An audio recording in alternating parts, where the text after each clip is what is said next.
কারিনার অভিযোগের বিষয়ে এবার যা বললেন সাইফ আলী খান। বলিউডের সুপরিচিত জুটি সাইফ আলী খান ও কারিনা কাপুর এবার পারিশ্রমিক বিতর্কের কেন্দ্রবিন্দুতে। দীর্ঘ 14 বছরের দাম্পত্য জীবনে একে অপরের প্রতি শ্রদ্ধা ও ভালোবাসার বহিঃপ্রকাশ সর্বদা দেখানো হলেও পারিশ্রমিকের বিষয়ে কারিনার দীর্ঘদিনের অভিযোগকে পেশাদার দৃষ্টিকোণ থেকে ব্যাখ্যা করেছেন নবাব সাইফ। তিনি স্পষ্ট করেছেন, বলিউডে পারিশ্রমিক লিঙ্গের ওপর নির্ভর করে না, বরং বক্স অফিসে ব্যবসা করার ক্ষমতার ওপর নির্ভরশীল।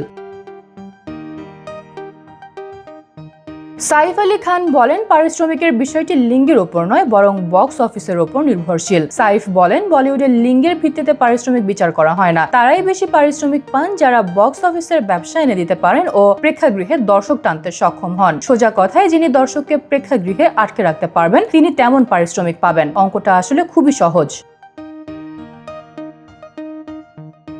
কারিনা কাপুর বলিউডে 2 দশকের বেশি সময় ধরে শাহরুখ খান, সালমান খান ও আমির খান সহ মহাতারকাদের সঙ্গে কাজ করেছেন।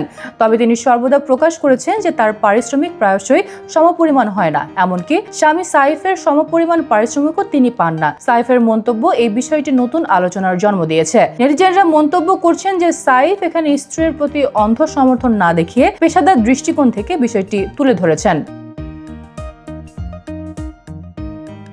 সোশ্যাল মিডিয়ায় এই মন্তব্য নিয়ে জোর চর্চা শুরু হয়েছে। অনেকেই বলছেন, সাইফের ব্যাখ্যা বাস্তবধর্মী এবং সিনেমা ব্যবসার নিয়ম অনুযায়ী পারিশ্রমিক নির্ধারণের যৌক্তিকতা তুলে ধরেছে। তবে এই বিষয়ে কারিনা কাপুরের নতুন কোনো প্রতিক্রিয়া এখনো পাওয়া যায়নি, যা আরও আলোচনার জায়গা রেখেছে।